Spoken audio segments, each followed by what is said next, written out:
धारा 370 को लेकर चीन ने जमीन आसमान एक कर दिया, मगर संयुक्त राष्ट्र संघ में एक लाइन का प्रस्ताव नहीं ला पाया। यह भारत की कूटनीतिक दक्षता थी। और आज स्थिति यह है कि अभी आप मोदी जी की विदेश यात्रा पे इमरान खान का बयान याद करिए। उन्होंने कहा कि आज दुनिया में जो भारत को स्वागत सम्मान मिल रहा है, अब बहुत साफ हो गया कि भारत पाकिस्तान के सीमा का विवाद जो कभी अंतर्राष्ट्रीय मुद्दा होता था, वो अब सिर्फ भारत पाकिस्तान की सीमा तक रह गया। और हालत आज जानते हैं क्या हो गई है? वहां की खुद की हालत ये हो गई। आप सबने एक गाना सुना होगा, हम लोगों ने बचपन में बहुत सुना था। जागृति फिल्म थी 1954 की, आओ बच्चों तुम्हें दिखाएं झांकी हिंदुस्तान की, इस मिट्टी से तिलक करो ये धरती है बलिदान की। इसी फिल्म की नकल पर 1955 में पाकिस्तान में एक फिल्म बनी बेदारी, जिसमें हूबहू इसी फिल्म के वर्डिंग से कॉपी करके गाना बनाया गया, आओ बच्चों सैर कराएं तुमको पाकिस्तान की, इसकी खातिर हमने दी कुर्बानी लाखों जान की। आज वहां के लोग खुद उसके ऊपर एक पैरोडी बनाए हैं कि आओ बच्चों सैर कराएं तुमको पाकिस्तान की, ना बिजली ना पानी है और ना हिफाजत जान की। यहां तो क्लासनिकोव भी मिलती है अब कीमत में नान की, आओ बच्चों सैर कराएं तुमको पाकिस्तान की। तो इसलिए हम कह रहे हैं कि इतना बड़ा बदलाव आया भारत के सुरक्षा और स्वाभिमान को लेकर। और कई बार लोग चीन को लेकर बहुत बोलते हैं, तो मैं चीन के लिए भी याद दिला देना चाहता हूं, हमने मोदी जी के नेतृत्व में चीन को किस तरीके से डील किया। अभी आप देखिए उनकी अमेरिका यात्रा के समय चीन के लिए अमेरिका ने शी जिनपिंग के लिए तानाशाह शब्द का प्रयोग कर दिया, जिसको लेकर चीन के विदेश मंत्रालय ने आपत्ति दर्ज की। धारा 370 को लेकर चीन ने जमीन आसमान एक कर दिया, मगर संयुक्त राष्ट्र संघ में एक लाइन का प्रस्ताव नहीं ला पाया। यह भारत की कूटनीतिक दक्षता थी। मसूद अजहर को हमने आतंकवादी घोषित करवा लिया, चीन नहीं रोक पाया। शंघाई कॉरपोरेशन में मोदी जी ने आतंकवाद का विषय प्रस्ताव में इंक्लूड करा दिया, चीन नहीं रोक पाया। नेशनल सप्लायर ग्रुप में एनएसजी में हमें वेबर मिला, उसमें मनमोहन सिंह सरकार ने भी बड़ी भूमिका निभाई थी, वो चीन नहीं रोक पाया। मिसाइल टेक्नोलॉजी कंट्रोल रिजीम में हम सदस्य बने, चीन नहीं रोक पाया। और आप सोचिए, आज चीन के थिंक टैंक कहते हैं कि China is facing its worst diplomatic isolation post Tiananmen Square. 1989 में जो तियानामेन स्क्वायर पर नरसंहार हुआ था, उसके बाद के सबसे बुरे कूटनीतिक दौर में है, जो इन लोगों को समझ में नहीं आता। जैसे बहुत से लोग मजाक में कहते हैं ना, अरे भाई मोदी जी तो अहमदाबाद में झूला झुला रहे थे शी जिनपिंग को। हमने कहा वो झूला तो अभी भी झुला रहे हैं, आपको समझ में नहीं आ रहा है। हमने कहा ये बताइए, आज डिप्लोमेटिकली चाइना के साथ कितने देश खड़े हैं? आप सिर्फ दो देशों का नाम ले सकते हैं, नॉर्थ कोरिया और पाकिस्तान। तीसरा देश नहीं बता सकते जो चीन के साथ खड़ा हो। और चीन का नक्शा देखिए, इधर है पाकिस्तान, उधर है north Korea. North Korea Pakistan, north Korea Pakistan से झूला झूल रहे हैं, तीसरा उनको मिल ही नहीं रहा है। ऐसा झूला उन्होंने झुलाया है। इसलिए मैं कहना चाहता हूं, भारत का राष्ट्र गौरव, भारत का आत्म गौरव, वो सारी चीजें उस प्रखरता के साथ उभरी।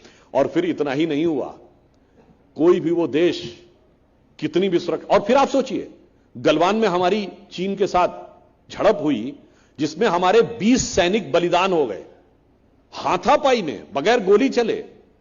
आपको बात गले के नीचे उतरती है, चीन ने तो अपने मारे गए सैनिक तो छोड़िए, किसी घायल सैनिक का भी आंकड़ा नहीं दिया। ये किसी के गले के नीचे उतरेगी कि हाथापाई की फाइट में 20 लोगों के प्राण चले जाएं और उधर से एक भी घायल ना हो। ये उसी को सही लग सकता है जिसके दिमाग में चाइनीज वायरस घुसा हुआ हो, या जिसका चीन के करार से प्यार में इतना इकरार हो कि वो चीन के खिलाफ तकरार की कोई बात बोलना ही ना चाहता हो। इसलिए मैं कहना चाहता हूं कि आर्थिक विकास से लेकर राष्ट्रीय सुरक्षा तक, और फिर सुरक्षा भी किसी देश की स्थायी नहीं रह सकती जब तक उसमें आत्मगौरव का बोध ना हो। तो उस आत्मगौरव के बोध के लिए याद करिए, जब वो पहली बार विदेश यात्रा पे गए, एक तो अगर आपको याद हो, उनकी पहली विदेश यात्रा कहां की थी? पहली भूटान की और दूसरी काठमांडू की, नेपाल की। और जैसे वो पशुपतिनाथ जी के मंदिर से जिस वेशभूषा में निकले थे, त्रिपुंडी लगाए हुए, रुद्राक्ष की माला, भगवान पशुपतिनाथ की अर्चना करके, किसी भारत के प्रधानमंत्री को कभी ऐसे देखा था? ये आत्मगौरव का भाव था।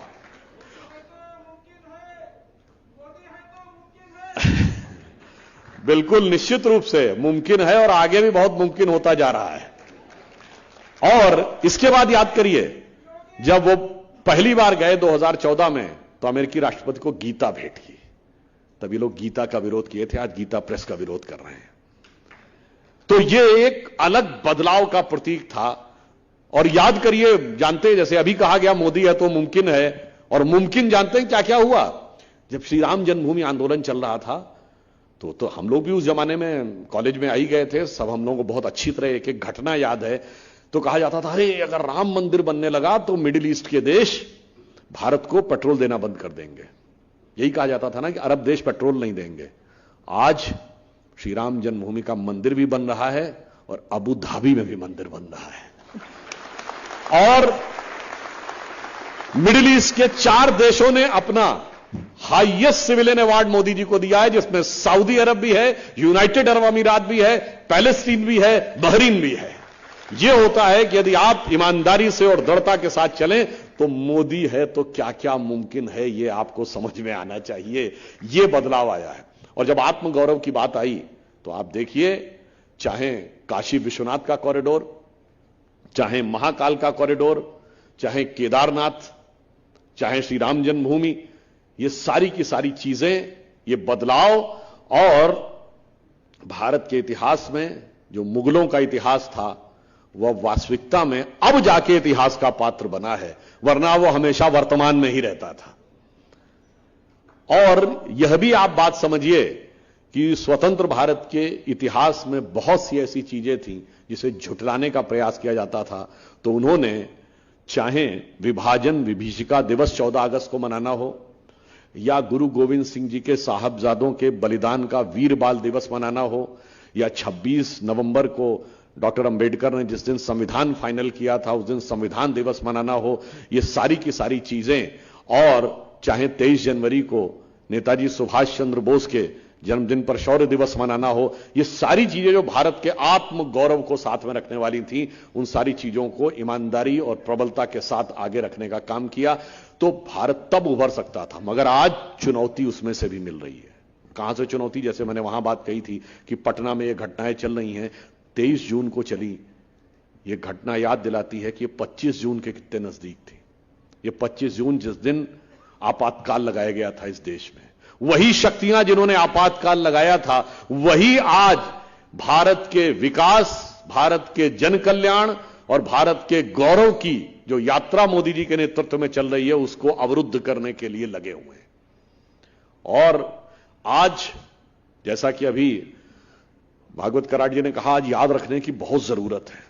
क्यों याद रखने की जरूरत है? क्योंकि अब आधी से ज्यादा तो आबादी ऐसी है जिसको कि उसकी स्मृति नहीं है। हम लोगों को स्मृति नहीं है, हम लोगों के होश संभालने से बहुत पहले की बात है। इसलिए आज याद दिलाने की जरूरत है कि जो लोग कहते हैं लोकतंत्र की हत्या और इस प्रकार की बात, वो दिन क्या था और वो पूरी प्रक्रिया कैसे शुरू हुई, इसको आप कल्पना करिए। भारत के इतिहास में एक ही प्रधानमंत्री जिसे चुनावी धांधली और चुनाव में भ्रष्टाचार का दोषी सिद्ध कर दिया गया कोर्ट के द्वारा, वो श्रीमती इंदिरा गांधी जी थी। जब इलाहाबाद हाई कोर्ट ने उनको रायबरेली के चुनाव में चुनावी धांधली और भ्रष्टाचार का दोषी सिद्ध कर दिया और 6 साल चुनाव में भाग लेने पर प्रतिबंध लगा दिया, तब इमरजेंसी लगाई गई। और इतना ही नहीं, वो भारत के इतिहास की एकमात्र प्रधानमंत्री हैं जिन्हें उनकी पार्टी से निष्कासित कर दिया गया था 12 नवंबर 1969 को, जब उन्होंने अपनी पार्टी तोड़ दी थी। तो वो अद्भुत प्रधानमंत्री हैं जिन्हें अपनी पार्टी से निकाला गया, जिन्हें कोर्ट ने दोषी साबित कर दिया, और उसके बाद वो सुप्रीम कोर्ट भी गई। और 23 जून 1975 को सुप्रीम कोर्ट ने कहा कि इलाहाबाद हाई कोर्ट के स्टे पर, मतलब निर्णय पर स्टे नहीं दिया, मगर यह कहा कि वो प्रधानमंत्री के रूप में काम करती रह सकती हैं निर्णय आने तक, परंतु वो एक संसद सदस्य के रूप में किसी प्रक्रिया या वोट देने का अधिकार नहीं रखती हैं। उसके बाद इमरजेंसी लगाई गई थी। जिन लोगों को नहीं याद है उन्हें याद रखना चाहिए। और यह इमरजेंसी ऐसे ही नहीं लगाई गई, उससे पहले के 7-8 साल के घटनाक्रम देखिए तो आपको ज्यादा बेहतर समझ में आएगा कि उत्तरोत्तर हो क्या रहा था। कम से कम भारत में 3-4 बड़े नेताओं की रहस्यमय मृत्यु हुई, जिनकी मौत आज तक सवालों के घेरे में है। स्वर्गीय लाल बहादुर शास्त्री जी, दीनदयाल उपाध्याय जी, ललित नारायण मिश्रा। ये बातें ऐसे ही नहीं थी। इवन याद करिए, भारत के इतिहास में पहली बार अगर प्रधानमंत्री के ऊपर उंगली उठी है भ्रष्टाचार को लेकर तो वो इंदिरा जी के जमाने में नागरावाला कांड। आप में से बहुत से लोगों को यदि ध्यान हो कि नागरावाला वो व्यक्ति था जिसके बारे में कहा गया कि उसने स्टेट बैंक के चीफ को फोन किया कि 1 करोड़ रुपया कैश चाहिए इंदिरा जी की आवाज में, और वो पैसा लेके चला गया। बाद में पता चला तो उसको गिरफ्तार कर लिया गया और फिर जेल में उसकी मृत्यु हो गई। ये अपने आप में बहुत संदेह उत्पन्न करता है। और अभी भी जिसको किसी को शक हो तो जाके चेक कर ले कि रशिया के केजीबी के एक पूर्व अधिकारी वसीली मित्रोकिन की किताब है Mitrokhin's archive KGB in the world part 2, जिसमें दूसरे भाग में 1960 और 70 के दशक में रशिया की केजीबी ने कैसा कैसा कब्जा किया था उसका पूरा वर्णन है। एक और केजीबी का अधिकारी जिसका नाम है यूरी बेजमेनेव, जो भारत में पत्रकार बन के रहता था 1960 और 70 के दशक में, वो केजीबी का एजेंट था। उसने भी लिखा है कि कैसे कैसे कंट्रोल किया जा रहा था।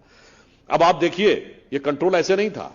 पहले इंदिरा जी ने पार्टी को तोड़ा, वो भारत की पहली अल्पमत की सरकार थी, कम्युनिस्टों ने सपोर्ट किया उनको।